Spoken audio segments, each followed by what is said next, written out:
On va continuer tranquillement cette émission, comme d'habitude, avec l'arrivée de quelqu'un. On a prévu un jingle spécialement pour lui, parce que c'est sa première, vous le connaissez sûrement sur Twitch. C'est Rivenzi qui vient nous faire sa chronique.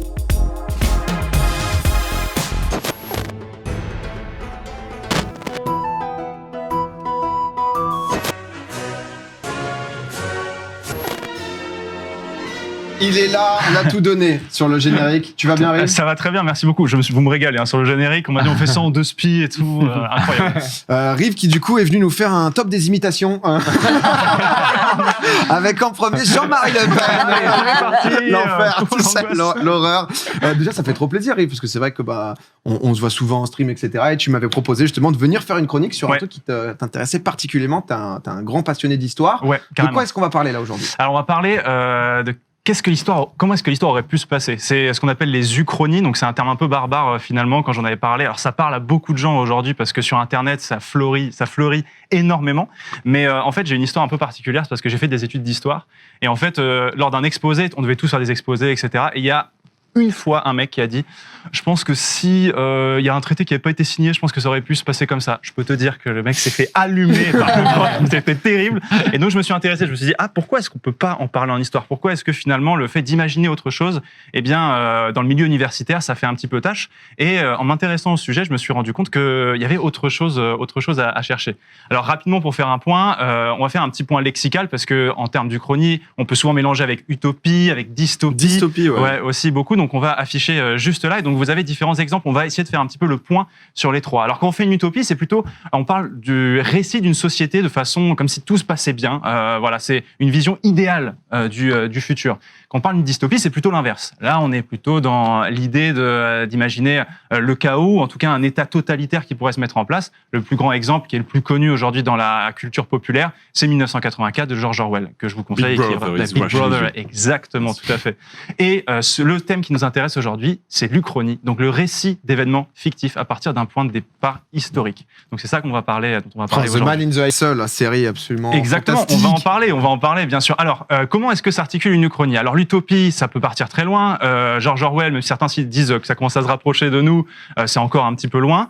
Mais l'uchronie, c'est ce qui a presque de temps en temps de plus proche de nous. Parce que regardez, en fait, l'uchronie, et c'est ce qui est très intéressant dans l'histoire, c'est ce qu'on va appeler le point de divergence. C'est-à-dire que, on a un passé commun avec l'uchronie, on a toujours un patrimoine qui est lié à l'histoire, et c'est ça qui est très intéressant. Et à un moment donné, et ça va intéresser l'historien. Ça a brillé là. Exactement, ça a brillé à un moment donné. Et c'est ça qu'on appelle l'uchronie. À partir de ce moment-là, on rentre dans quelque chose d'un petit peu plus extraordinaire ou de différent et qui parfois pose des questions à l'historien. Donc c'est vraiment très intéressant. Oh là là, mais mais donc en gros, c'est fictif parti d'un truc réel, quoi. C'est exactement ça, c'est tout à fait ça. Alors du coup, j'ai décidé de vous prendre un exemple un peu concret pour que vous puissiez comprendre. Alors le sujet le plus traité dans les uchronies, c'est la Seconde Guerre mondiale. Oui, c'est le sujet qui revient le plus. Si les nazis avaient gagné, on a Wolfenstein par exemple qui en a parlé dans les jeux vidéo. Et on en parlait, tu disais justement, PA, on parlait du Maître du Haut-Château, écrit par celui qui est désormais l'auteur le plus connu en termes d'uchronie, Philippe K. Dick. Alors, dans notre réalité, vous connaissez peut-être le président des États-Unis à cette époque, qui s'appelle Franklin Delano Roosevelt. C'est lui qui a porté notamment le camp des Alliés à la victoire pendant la Seconde Guerre mondiale, aux côtés des Anglais et aussi des Français. Et Franklin Delano Roosevelt, c'est une figure qui est ultra importante, notamment pour la guerre, mais aussi pour l'économie américaine. Vous savez, en cours d'histoire, on a parlé du New Deal, etc. Ouais. Voilà, et c'est lui. C'est lui qui va relancer après 1929 l'économie américaine. C'est un personnage très important d'un point de vue guerrier, mais aussi d'un point de vue social et économique aux États-Unis. En 1933, ce Franklin Delano Roosevelt va échapper à un attentat. C'est-à-dire qu'il va survivre à un assassinat qui a été organisé par un anarchiste italien qui s'appelle Giuseppe Zangara, donc qui est juste ici, vous voyez. Voilà. Et donc il va y échapper. Et il va ensuite connaître la carrière qu'on lui connaît aujourd'hui. Qu'est-ce qui s'était passé s'il était mort ? Et qu'est-ce qui se serait passé s'il était mort ? C'est justement ce que demande Philippe K. Dick. Qu'est-ce qui se serait passé si Franklin Delano Roosevelt venait à mourir ce jour-là ? Eh bien, l'histoire qu'invente, et là on invente, on est vraiment du coup dans l'imagination, serait des États-Unis qui ne se relèveraient pas de la crise de 1929, d'un panorama politique, d'un paysage politique qui est très divisé, qui a du mal à se retrouver derrière un leader, et donc un Troisième Reich en Europe qui a les mains beaucoup plus libres pour se développer, et le bilan, vous allez voir une carte terrible avec du coup l'axe qui a remporté la Seconde Guerre mondiale avec des États-Unis qui sont séparés en deux. Et ça, cette carte, elle est générée justement par des choses qu'on connaît de l'histoire, etc. Si jamais les nazis s'étaient étendus, par exemple. Là, pour le coup, là, on va un petit peu loin, mais effectivement, parce que quand même, il y a des territoires, quoi. Oui, exactement. C'est-à-dire que c'est assez intéressant parce que tu vois, par exemple, l'Italie n'a pas de parti. Tu vois que le Japon a gagné, que l'Allemagne aussi a gagné, mais pas l'Italie. Mais qu'est-ce qui définit ça? Est-ce qu'il y a des règles là-dedans, justement, ou est-ce que c'est très à la liberté de l'écriture l'auteur d'invention? Ouais, c'est ça. Franchement, il faut prendre l'Uchronie comme un exercice de roman. C'est de la fiction. Il y a plein de choses qui sont intéressantes, mais je vais vous expliquer que dans certains cadres, en tout cas, on peut parfois dévier un petit peu et on peut trouver des choses historiques à chercher. Mais vous allez voir, je vous dirai ça juste après. Donc voilà le thème le plus connu. Voilà, c'est Philippe Cadic qui a mis en place ce système. C'est écrit par un Américain sur la Seconde Guerre mondiale. C'est l'Uchronie la plus connue aujourd'hui. Maintenant, je vous ai sélectionné une autre petite Uchronie qui est un petit peu plus dans l'actualité, qui va nous parler peut-être un petit peu plus à nous Français. Vous savez que cette année, on fête les 200 ans de la disparition de Napoléon Bonaparte. Donc là, vous allez avoir 400 bouquins cette année qui vont parler de Bonaparte. Si vous aimez la période, vous allez vous régaler normalement. Et bien, sachez que l'une des toutes premières Uchronies, si ce n'est la première qui est connue, portait justement sur Napoléon Bonaparte. Elle a été écrite par un certain Louis Geoffroy, donc aux alentours de 1838. Et en fait, cette histoire s'appelle Napoléon à la conquête du monde. Donc ça veut dire ce que ça veut dire. C'est-à-dire que cette fois-ci, on oublie Waterloo, on oublie la défaite de 1815 et on imagine un Napoléon chef et empereur du monde. Il ne s'arrête pas. Exactement. Alors, où est le point de divergence? Et ça, c'est la question, justement. Où est-ce que cette fois-ci, dans l'imaginaire de ce Louis Geoffroy, qui est fils de général mort, d'officier mort à Waterloo, qu'est-ce qui fait que Napoléon s'impose et devient le maître du monde? Eh bien, ça se passe dans la campagne de Russie. Vous savez, la Russie qui est l'ennemi de Napoléon. À ce moment-là, il y a un blocus sur le continent européen. Les Anglais, normalement, ne peuvent pas passer, sauf le tsar de Russie qui dit non, je ne tiendrai pas ce blocus. Et donc, Napoléon décide, pour cette raison-là et pour d'autres, de se lancer justement dans les grandes steppes de Russie. Alors, vous savez, on parlait de la terre brûlée, comme vous savez, on recule devant l'ennemi. C'est ce que vont faire justement les Russes jusqu'à l'arrivée de Napoléon à Moscou. Et à Moscou, en septembre 1812, on va avoir le grand incendie de Moscou qui va du coup affamer encore plus la grande armée et mettre encore plus en difficulté Napoléon. Donc Napoléon va ensuite, dans notre temporalité, revenir et ensuite ce sera le début de la fin pour l'empereur français. Okay. Et du coup, l'Uchronie ici, c'est pas d'incendie. C'est l'incendie, c'est ça. L'incendie va s'éteindre de lui-même et donc Napoléon va réussir à remobiliser son armée et à partir au nord vers Saint-Pétersbourg et donc à battre l'armée du tsar et ensuite à se développer partout dans le monde. Mais c'est très parce que justement fils de général mort, etc. C'est pas très fantasmé, mais il était en mode allez, pas d'incendie finalement, allez on y va là. Exactement. Et en fait, c'est intéressant que tu dis ça parce que c'est là la limite de l'Uchronie, c'est-à-dire que les Uchronies portent souvent des avis politiques, tu vois, c'est-à-dire que les premières Uchronies, il y avait des gens qui portaient un avis politique soit nationaliste, parfois il y avait aussi des anticléricaux qui essayaient de pousser des Uchronies comme ça, ou une autre idéologie. Voilà, c'est ça. Exactement. Ouais. La première Uchronie qui porte le nom, c'est d'ailleurs c'est un anticlérical qui le fait et qui parle d'un monde, par exemple, sans la chrétienté. Comment est-ce que ce serait passé? Donc tu vois, il y a aussi un petit peu ça derrière. Et donc, un historique, excuse-moi, d'une Uchronie, enfin en tout cas d'une frise qui aurait été faite justement pas biaisée. En dehors de ces considérations-là, pas d'anticlérical, pas de trucs politisés. Vraiment quelqu'un qui a vraiment pris les faits, qui s'est dit, s'il n'y avait pas eu l'invention de la roue, il n'y aurait pas eu ça, il n'y aurait pas eu ça. De la roue? Ouais, mais c'est tellement un arbre infini. Là, en fait, effectivement, en fait, t'as plein de trucs, du coup, tu vois, c'est infini. Du coup, ça crée une ramification dès que tu dévises, quoi. Biaisé, en fait, dès que tu vas changer quelque chose, ça va diverger dans quelque part d'autre, quoi, tu vois. Oui, non, je veux dire, il y a toujours un discours, en tout cas engagé, politique, quelqu'un qui a un message derrière, quoi. Alors, non, pas tout le temps. Pas tout le temps, pas tout le temps. Vraiment factuel, historique, quoi. Non, il n'y a pas tout le temps ça, tu vois, justement, pour le coup. Et on peut justement enchaîner sur la partie, justement, histoire, parce que justement, il y avait la partie Napoléon qui va conquérir le monde, on y reviendra peut-être après. Mais maintenant, les historiens essaient de s'approprier un petit peu plus ce côté, tu vois, on va utiliser l'Uchronie comme un moyen d'exploiter l'histoire. Un des très très bons exemples qui marche bien, c'est Philippe Roth, donc qui a écrit un autre bouquin qui s'appelle Le complot contre l'Amérique. Peut-être que vous en avez entendu parler. C'est un bouquin qui a fait beaucoup parler de lui justement au début des années 2000. Philippe Roth, en fait, dans ce complot contre l'Amérique, imagine une nouvelle fois les États-Unis qui tombent cette fois-ci dans le giron du fascisme. Donc, mais cette fois-ci d'eux-mêmes. Okay. C'est-à-dire que, vous connaissez Charles Lindbergh, peut-être, ça vous dit quelque chose. C'est un aviateur américain, c'est le premier aviateur américain à avoir traversé l'Atlantique. Il a fait Paris-New York, donc c'est un immense héros américain. Ça fait partie d'une des premières superstars des États-Unis. Et l'histoire retient aussi que c'était un sympathisant du Troisième Reich. Donc, pour vous dire que c'était un grand sympathisant, c'est-à-dire c'est l'un des deux seules personnes non allemandes à avoir reçu la Grande Croix de l'Aigle allemand, qui est la plus haute distinction du régime nazi. Ils sont 2 à l'avoir eu, qui ne sont pas allemands. C'est Charles Lindbergh et Henry Ford, le patron des usines Ford. Oui, exactement. Donc voilà. Okay. Et c'est assez intéressant parce que dans le complot contre l'Amérique, on sait que il y avait une sympathie du côté de Lindbergh pour les nazis. Mais en fait, dans ce bouquin, il y a quelque chose qui est redéterré. C'est un discours de 1928 de Charles Lindbergh dans l'Iowa, où il fait campagne pour l'isolationnisme américain, pour justement le fait que l'Amérique doit rester sur elle-même. Et pour mettre ça en avant, de quoi il parle ? Il parle des Juifs. Et ça, on avait complètement oublié. En tout cas, on avait vraiment mis de côté le côté antisémite de Charles Lindbergh. On savait qu'il était proche des nazis. En revanche, qu'ils sont antisémites, ça, on le savait un petit peu moins. Qu'il milité pour. Voilà. Ouais. Et en fait, il y a une série qui est sortie, Le complot contre l'Amérique, où on réentend le discours et c'est bluffant, je vous assure. Écoutez-le ou relisez-le si vous retrouvez, parce qu'on a l'impression que c'est dit à Nuremberg en Allemagne pendant les années 30. Pas du tout, c'était en plein Iowa, au milieu des États-Unis. Donc des fois, ça sert à ça aussi, l'Uchronie. Remettre certaines choses dans le contexte et à nous servir à voir une autre vision des choses. Donc il y a ça aussi. Le complot contre l'Amérique, je crois que c'est pas mal lu en prépa. Hein. Tout le monde est dans le chat. Le complot contre l'Amérique. Ah oui, bien sûr, la prépa, c'est un truc. Tu t'y passes. Si tu l'as, tu t'y passes forcément. Donc la prépa, les gens le connaissent. Bien sûr, quoi. Mais c'est fou parce que c'est vrai que.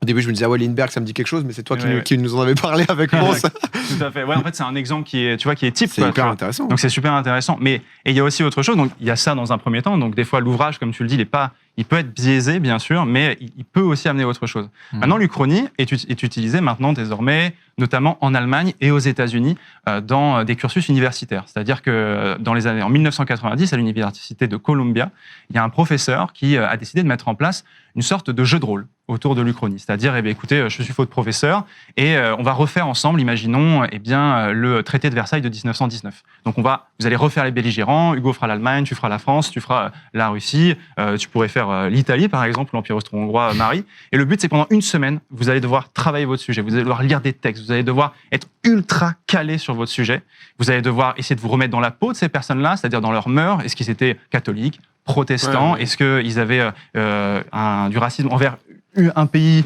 ou un autre? Est-ce qu'ils avaient des affinités avec une langue ou une autre? Et à partir de là, vous allez devoir discuter et refaire justement ce discours. Et le but du professeur, c'est d'évaluer, de comprendre est-ce que les arguments que vous avancez sont crédibles, possibles dans le contexte de l'époque, et donc de faire avancer justement cette recherche d'une certaine manière. Ça reste un exercice. Il y a plus de 300 universités qui le font aujourd'hui aux États-Unis et qui permettent de faire avancer justement d'une certaine manière et de trouver de nouveaux angles, en tout cas, de recherche. C'est incroyable, c'est le jeu de rôle, entre guillemets, à faire. C'est un peu comme, on voit, je sais pas à quel point c'est vrai, mais fac de droit ou autre, justement, quand tu refais des procès, tu sais, genre... Ouais, exactement. Après, il faut être calé en austro-hongrois, quand même. C'est-à-dire... tu parles en austro-hongrois, par contre. Faut bouffer des bouquins, quand même. C'est un petit peu chaud. Mais en tout cas, le projet est assez intéressant. Et en fait, le but de ça, et aussi, c'est intéressant de le rappeler, évidemment, il y a un côté un petit peu sombre, et il faut pas tomber dans le prosélytisme avec l'Uchronie, mais il y a aussi un autre côté intéressant, c'est expliquer aux gens en fait que l'histoire c'est pas une marche inexorable, c'est-à-dire que l'histoire maintenant on est à la fin de l'histoire, c'est comme revoir un film que tu as déjà vu. Ouais. Du coup, tu es moins concentré sur qu'est-ce qui aurait pu se passer dans l'histoire. Tu sais que la fin c'est ça, donc tu es plus concentré sur autre chose. Mais quand tu connais pas l'histoire, quand tu es dans l'époque, quand tu sais pas ce qui va se passer, eh bien tu te rends compte que quand tu recherches un petit peu, c'est plein de causes qui se sont ajoutées les unes aux autres. C'est plein de choses, plein de surprises aussi de l'époque, plein de façons de penser. Il faut pas juger les gens d'il y a 150 ans parce que c'est pas la même manière aussi de penser l'histoire. Et donc en fait, c'est toutes ces causes qui s'ajoutent les unes aux autres qui font l'histoire qu'on connaît aujourd'hui. Et en fait, le fait de penser l'Uchronie, ou en tout cas l'histoire contrefactuelle, c'est comme ça qu'on appelle ça, c'est de pouvoir imaginer toutes ces facettes en fait de l'histoire.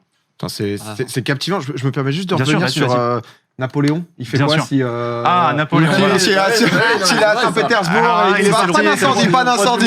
En fait, il se dit j'arrête. Il se dit c'est terminé, je pars en Andorre. Petite vacances. Je pars à Andorre et je suis régal. Il y a 10% la fibre là-bas. Elle est très très bonne. Non, qu'est-ce qui va se passer pour lui? Alors, il va y avoir une petite pause pendant un petit instant et il va décider d'aller conquérir. C'est le premier objectif après avoir donc dans cet univers évidemment créé à ce moment-là par ce fameux Louis Geoffroy, c'est de partir conquérir l'Angleterre. Donc il va y avoir une conquête de l'Angleterre qui va commencer à s'amorcer. Donc là on est en 1812, juste avant la campagne de Russie. Ensuite l'Angleterre va être le premier objectif.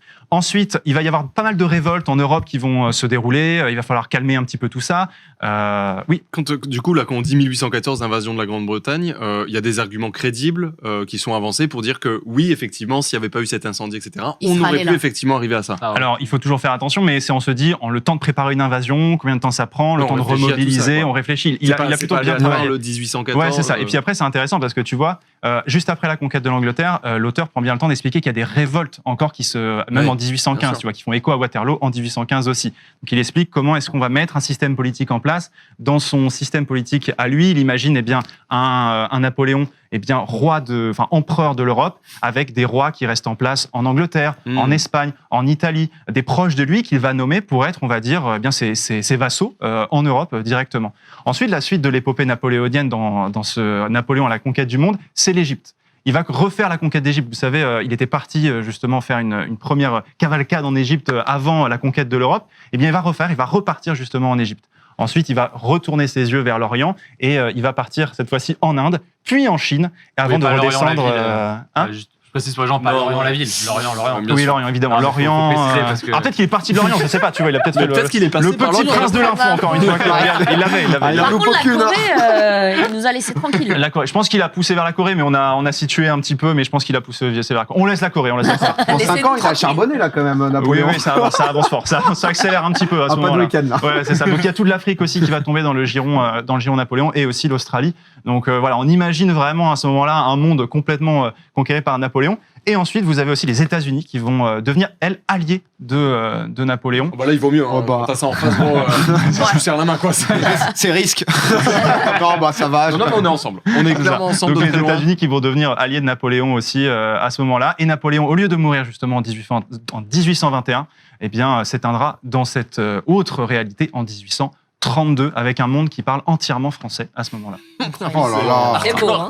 Voilà. Allez. C'est hardcore. C'est un autre truc. Ça lui manquait. Comment il s'appelle, pardon, celui qui avait imaginé ça Louis Geoffroy. Alors c'est assez intéressant parce qu'on Louis pourrait... Geoffroy. Louis Geoffroy, il est chaud. Alors c'est marrant parce qu'on pourrait penser que c'est un truc qui est complètement à l'avantage de Napoléon, mais quand on lit entre les lignes de cet ouvrage, on sent quand même une petite pointe de satirisme, de critique quand même sur le côté totalitaire de Napoléon. Okay. Donc il joue un peu sur deux tableaux aussi. Et est-ce que par exemple ça a été challengé par d'autres historiens, etc. Ou c'est genre il y a d'autres uchronies qui ont été émises par peut-être d'autres historiens? Alors il y a pas sur Napoléon parce que maintenant c'est vraiment les nazis qui emportent vraiment tous les suffrages. Mais il faut savoir qu'au 19e siècle, l'Uchronie devient vraiment un sport de salon. C'est-à-dire que tous les bourgeois parlent d'Uchronie, mais vraiment de manière orale. Et le sujet le plus utilisé, le plus mis en avant, c'est la conquête napoléonienne. Beaucoup à l'étranger notamment parce que Napoléon faisait un petit peu preuve d'ennemis venant de la France. Et donc il y a beaucoup d'aristocrates qui vont s'amuser à réimaginer l'histoire avec justement cette histoire de Napoléon. Mais oui, il y a eu d'autres écrits encore qui ont été faits bien sûr sur le sujet. Ouais. J'ai une question juste parce que tu disais que dans le milieu universitaire ça pouvait faire grincer des dents et que justement l'histoire n'est pas une marche inexorable, mais ça reste quand même un repère de se dire à telle date il y a eu ça et à telle date il y a eu ça. Aujourd'hui, comment c'est perçu quand il y a une réécriture fictive, donc du coup de l'histoire dans un film? Je pensais à Inglourious Basterds où j'avoue. Du coup, Hitler meurt sous les balles des résistants. Comment ça se passe d'un point de vue professoral, etc. Comment c'est perçu? Est-ce que pour eux, c'est juste une fantaisie ou c'est quelque chose d'intéressant d'utiliser l'art pour écrire l'histoire? C'est une fantaisie, mais en fait, dans l'histoire, il y a, on va dire... toujours une question aussi de mémoire, c'est-à-dire où est-ce qu'en est la mémoire aujourd'hui avec la Seconde Guerre mondiale. Aujourd'hui, la Seconde Guerre mondiale, on sait comment ça s'est passé, donc c'est plus facile, tu vois, de disserter sur des sujets comme ça et de réimaginer, de prendre ça un petit peu. Voilà, on sait que c'est du roman. Maintenant, imagine faire ça avec aujourd'hui la colonisation. Tu vois, c'est aujourd'hui dans l'histoire actuelle, c'est encore le dernier matériel très très chaud de l'histoire, avec beaucoup de questions qui se posent sur les post-colonial studies, qui sont des sujets encore très tendus et très militants. Donc faire ça, par exemple, avec aujourd'hui, actuellement, c'est compliqué. Donc, il faut avoir un petit peu de recul, tu vois, sur le sujet en question pour pouvoir imaginer une autre timeline. Est-ce qu'il n'y a pas un truc, si on se projette dans l'avenir, alors peut-être d'ailleurs qu'on sort un peu du cadre de l'Uchronie, mais est-ce qu'on peut pas supposer qu'à l'avenir, avec la quantité de connaissances qu'on va avoir, mais au-delà de ça, même de données très factuelles, démographiques ou autres, à réussir à dégager des tendances progressivement que la technologie va avancer. Je me projette très très loin dans le truc, mais en gros, est-ce qu'il n'y a pas une façon d'imaginer que avec des quantités de données très importantes et des connaissances très poussées, etc., on pourrait être à l'avenir en mesure de dessiner une sorte de trajectoire, évidemment pas sûre, mais probable mais typiquement, même là, les pandémies, il y a plein de gens qui disaient avant, c'est fort probable du fait de tel ou tel paramètre qu'on ait une pandémie parce que rapprochement des espèces ou autre. Voir un peu le futur. Ouais, exactement. Est-ce qu'il n'y a pas un truc en se projetant, mais vraiment sur le très très très long terme, à se dire, on va avoir une telle connaissance de l'humanité, de données ou autre, que même si jamais il y a une part de variable logique, parce qu'on est des humains, on peut être capable de se dire que tôt ou tard, tel genre de choses devrait arriver, ou tôt ou tard, telle chose de choses. C'est badé du coup.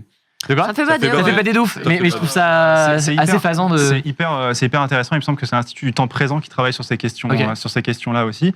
Mais oui, la question évidemment de est-ce qu'on peut prévoir l'histoire, évidemment c'est très compliqué. C'est des questions philosophiques, historiennes, tu vois, qui se posent. Maintenant, quel outil on utilise, quelle école de pensée tu utilises aujourd'hui. Il faudrait tout en fait, un mélange de tout. En fait, c'est pas trop la mode aujourd'hui d'utiliser l'histoire quantitative. Aujourd'hui, on est plus dans la micro-histoire, tu vois, ça qui parle plus aujourd'hui. Et peut-être, mais pour l'instant, c'est très difficile d'imaginer ça. Ouais, c'est beaucoup de chemins, beaucoup de possibilités. En tout cas, Rive, merci énormément, incroyable. Les gens ont adoré. Tant mieux, trop cool. Tant mieux. Ont adoré la chronique. Merci énormément d'être venu nous en parler. N'hésitez pas si vous aimez l'histoire aussi. Rive fait très souvent des live histoires justement sur tous les combien. Alors c'est tous les mercredis, mais là exceptionnellement, ce sera ce jeudi. On parlera des voyages d'Adrien. En fait, j'invite des spécialistes, donc des historiens qui ont écrit sur le sujet. On parlera de l'empereur Adrien, vous savez, qui avait construit ce mur. Exactement, donc de cet empereur romain, et ça va être très cool. Il y a eu un tweet là juste qu'on vient d'afficher. Pourquoi j'ai pas eu Rivenzi comme prof d'histoire? Et c'est vrai que l'histoire, quand c'est bien raconté, il n'y a rien de mieux, je trouve. Honnêtement, c'est un plaisir de t'écouter. Cool. Merci beaucoup. C'est du miel pour les oreilles. Merci beaucoup, Rive. Merci. On se revoit bientôt. Bonne émission. On te revient. Merci, Rive. Les gens ont adoré. Oh là là, c'est vrai que c'était passionnant.